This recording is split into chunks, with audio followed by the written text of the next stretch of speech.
Okay, so today I'm going to talk about what is going to be my next painting theme. I don't know if you watched my videos before and you are maybe wondering why I do so many videos about Tok Tok and Hollis. It's not really a channel about a tribute to Tok Tok. It's more exactly a research. Yes, it's more exactly a research about how Hollis was creating in his music, but it's valid for any art. And if you want to know why I'm doing this, you will be able to see that I explained that in a very early video, one of my first videos. I will give you the link below in the description box. But it makes, in November it's going to make 2 years that I'm doing videos about Hollis and Tok Tok and chiefly his way of working. And I have the feeling to be at the beginning of my quest, which is kind of weird because I studied a lot about him, about his work, about his music and his way of creating. I think that this quest is linked to what I have in mind, and of course I was wondering why I was able to paint again after 9 years of not painting, just with some Tok Tok music, thanks to the Tok Tok music, and also thanks to the clip video Such a Shame that I especially love and still love and will always love. The other day I was talking with a very old friend of mine who lives in Paris, and we exchange emails all the time, almost every day. And I was telling him that I didn't understand why every time something major in my life was happening. In the 80s I was a Tok Tok fan. When I say fan, I mean I love their music. It doesn't mean that I was fan like collecting things or things like that. No, I just loved their music, and I especially loved It's My Life, the album, and I especially loved Such a Shame.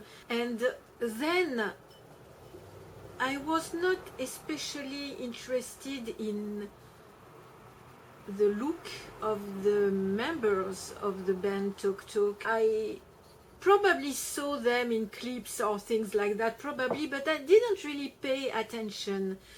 And I don't remember that I saw the clip video Such a Shame in the 80s. I have no memories about that. So did we have this clip in France then? I don't know. Or maybe I saw it and I don't remember. That's possible also. But I remember that in 2009 I was in my apartment in Paris. I was packing because I was moving for real. Even if I went to LA in 2006, I still had everything in Paris, my apartment, everything. And in 2009 I decided to pack everything and really leave. So I was in the middle of all these boxes in my apartment. It's always a little overwhelming.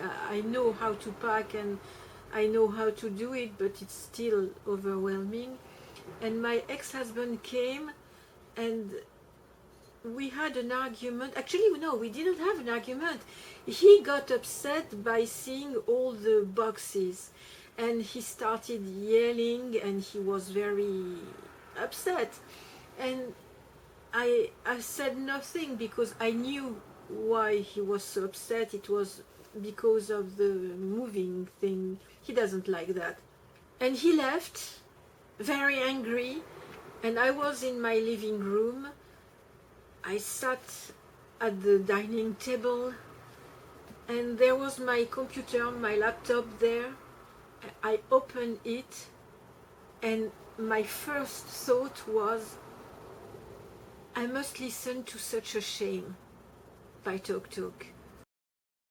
Why? At that moment, why? Why? Usually when you argue with someone, you don't think, oh, let's go to see Such a Shame, you know. And I sat and I thought, so it was maybe the beginning of YouTube, because I remember that I was not watching YouTube a lot then. I don't remember that I was going on YouTube, but I think it was the beginning of YouTube, 2009. Maybe it began before, but for me it was the beginning. And I found the video on YouTube, and I watched the clip, and I remember that I was like stunned because it added a new dimension to the song, one of the songs that I love the most in my life. I'm wondering even if it's not my favorite song ever. And I watched again, and I watched again, and I was stunned, but in the same time comforted. I was feeling better and better and better, and I needed to watch it again and again and again, and I wanted that, I needed that. But then I didn't pay so much attention to that. I was like, oh, he's funny, I like him. I not only like his song, but I like the person who is behind this song. And I felt better. And later, so 2 years ago, in 2014, I had this dream about It's My Life, not about Such a Shame. And I woke up and I was very agitated because I was really afraid that someone wanted to change the bass line of It's My Life. And I went on YouTube to check. And then the next day or 2 days later, I was so agitated that I thought, I want to go back to watch the Such a Shame video. And it had the stunning and amusing effect on me, but in much bigger. And it's when I started painting again. And my first painting, first I started with the painting for someone that I had to do, which was about palm trees, but I painted it by listening to Laughing Stock, so it was linked with Tok Tok.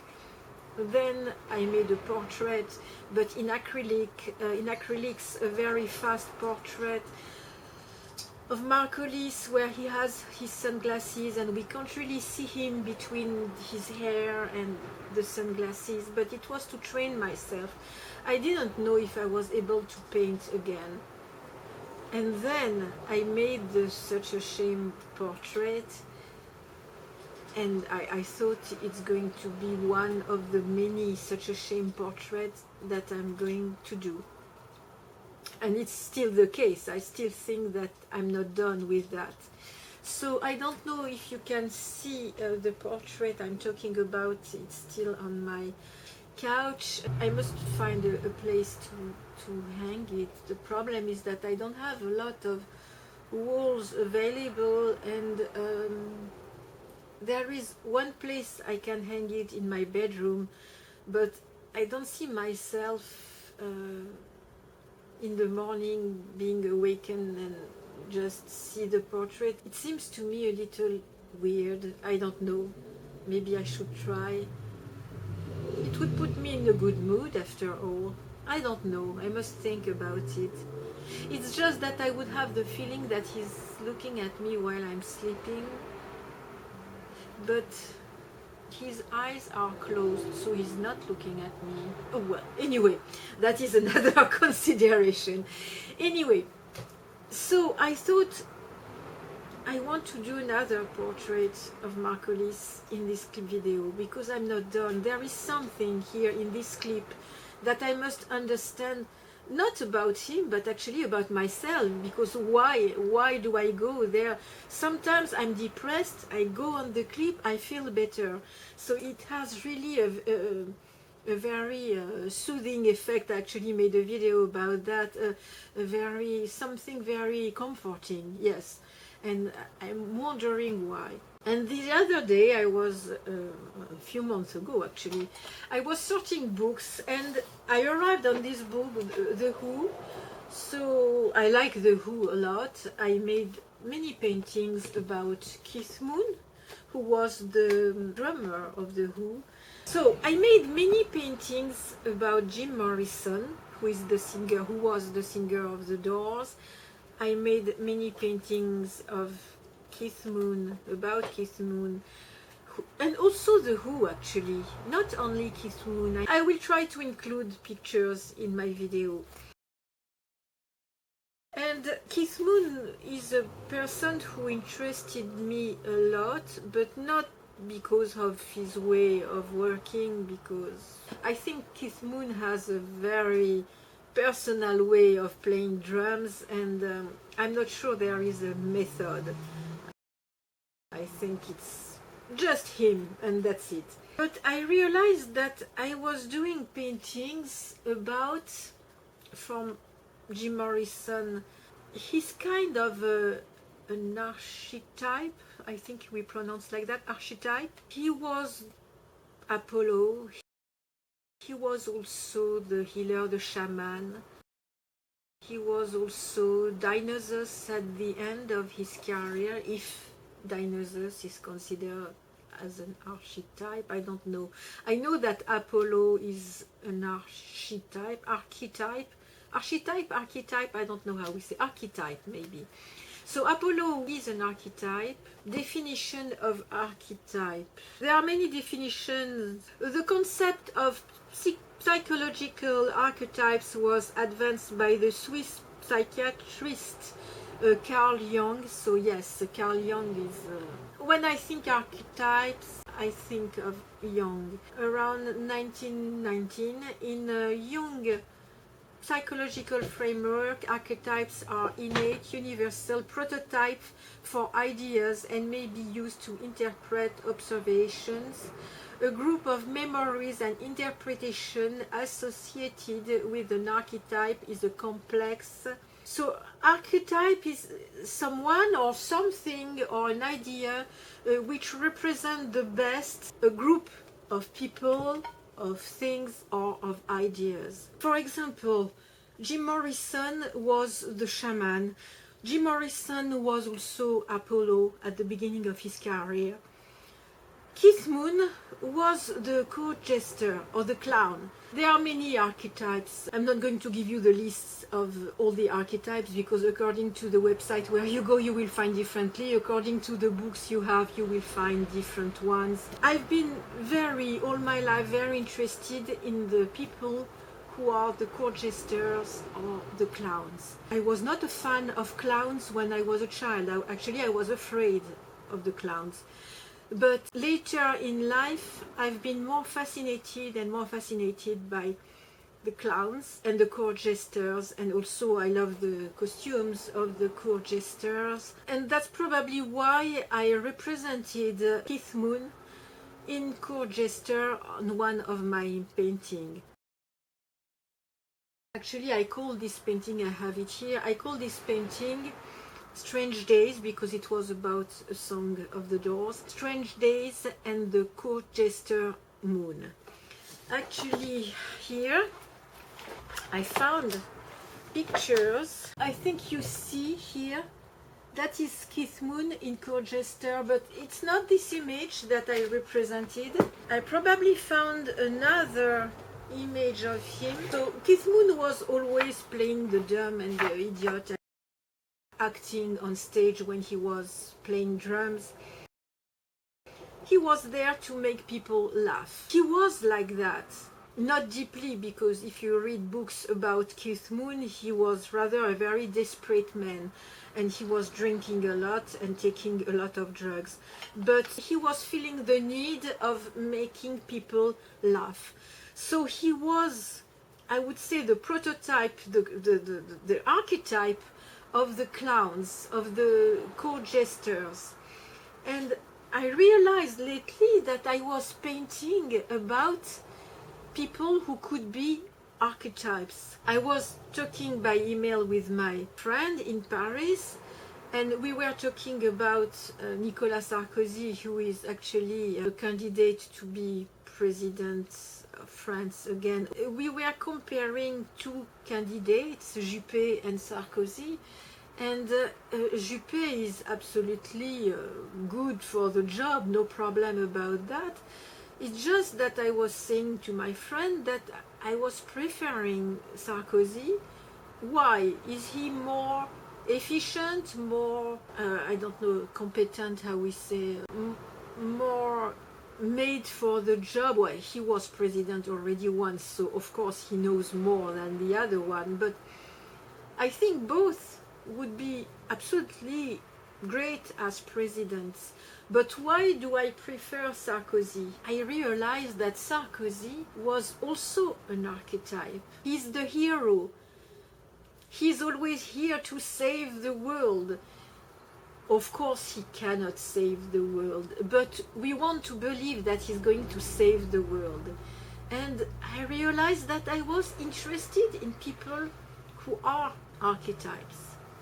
And the other day I was looking at that book that I have since a very long time. I was sorting books, and I found this image of Pete Townshend. So yes, you see him. So he has a hat. He's holding a saxophone, it seems. Yes, he has a coat, and he has a weird expression on his face. So Pete Townshend is the one who composes most of the music of The Who. Was, and probably still is, they stopped. The Who stopped because he didn't want to go on stage anymore, like Hollis actually. But they started again. Well, I don't know. I don't know if it's completely over. Well, John Entwistle being dead now, I suppose that must not be easy to play with two members dead. Pete Townshend, I was only interested in him because he was the one who was composing for The Who. But it's not a person who was fascinating me to paint. But by looking at this photo, I thought it's so visual, and there is something which reminds me Marcolis in Such a Shame, and I couldn't put my finger on what. And lately I looked at this photo again, and I realized that he has a hat. Marcolis has a hat too. It's not the same hat, but both have hats. I mean Marcolis in the Such a Shame video. Both have coats. It's not the same coat, but they both are wearing coats. Marcolis makes strange faces and laughs a lot in the clip video. Pete Townshend here makes a strange face. He smiles a little, and he really looks like a clown somehow. Maybe it's because of the hat, I don't know. So at the beginning I thought maybe it's because of the apparel they are wearing, both, that I thought of Marcolis on this photo. But then I realized that maybe he looks like an archetype here. He looks like the clown. He looks like the, not the court jester, but the clown, definitely.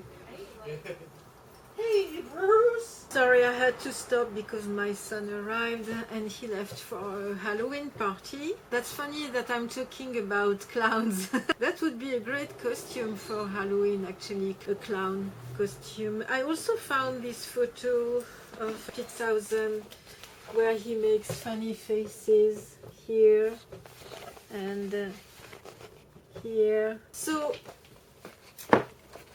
I started thinking, if I paint about people who are archetypes, like Jim Morrison, Keith Moon, Pete Townshend, I already painted about him, but I plan to add him on my next painting with Marcolis. Maybe Marcolis is also an archetype.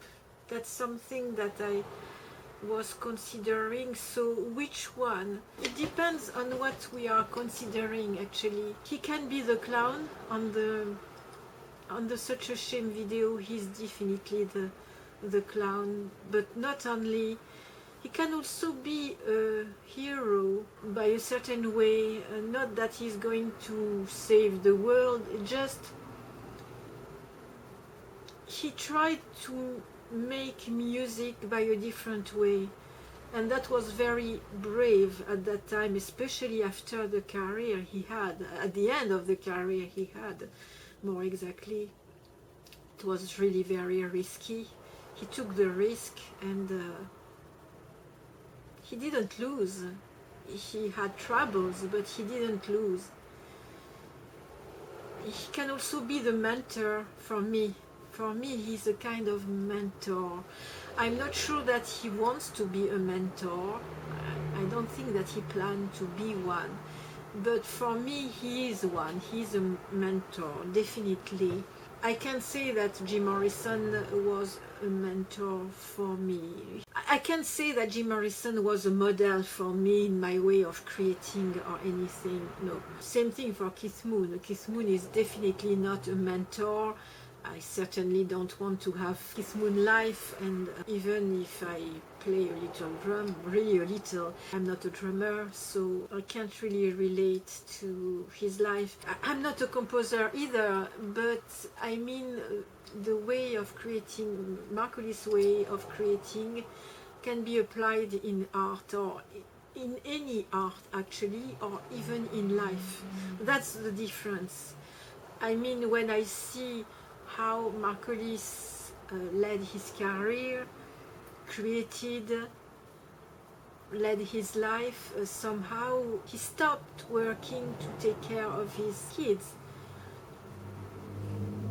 I did the same, so somehow we have a common point. If there is one, there is at least this one. I took care of my kids, but I didn't have the career that he had before taking care of his kids. My career was kind of chaotic because of that, but no regret. I mean, that if I had to do it again, I would do it again. Well, even by taking care of my kids, I was always active. I was always doing things. I was always doing art, at least, and my children learn from me. They learn from me. But anyway, all that to say, my next painting is going to be about Such a Shame video again, a portrait again, but there will be a little more interaction in the painting, and I want to make a parallel between some people and him, and I want to show that Marcolis is an archetype, according to me. That's my opinion. I don't know for you, I don't know if you see him like that, so obviously I'm fascinated by archetypes.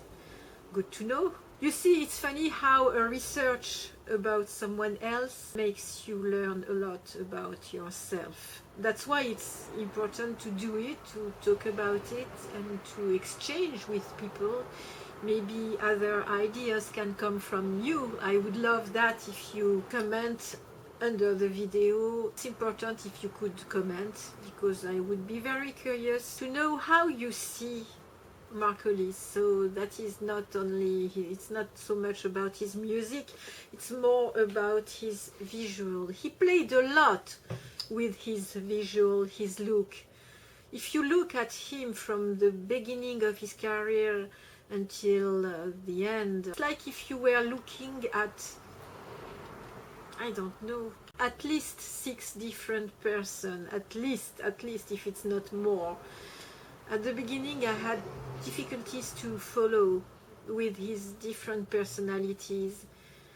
I was preferring the It's My Life, Such a Shame character, but then I learned to love every character he was. Look at him in the beginning and look at him with long hair and sunglasses. The change is absolutely incredible. it's difficult to believe that it's the same person, because it's not only the look, it's also the behavior and all the attitude which changes. And then after the Color of Spring, if you look at him at the end for the Mark Hollis solo album, of course he was a little older, but it's not only that. There is more. There is something more. It's not the same person anymore. That's fascinating. For me it's fascinating because it has something very visual, and I'm a painter, so of course I'm observing and I look at that, and it's fascinating. It's really fascinating. Maybe he's a chameleon. I don't know if it's an archetype, but somehow he's on the top of what he's already, like a mentor and a genius, a hero, searcher. I don't know. Obviously he is a chameleon. He's able to change of look and personality all the time. That's very interesting.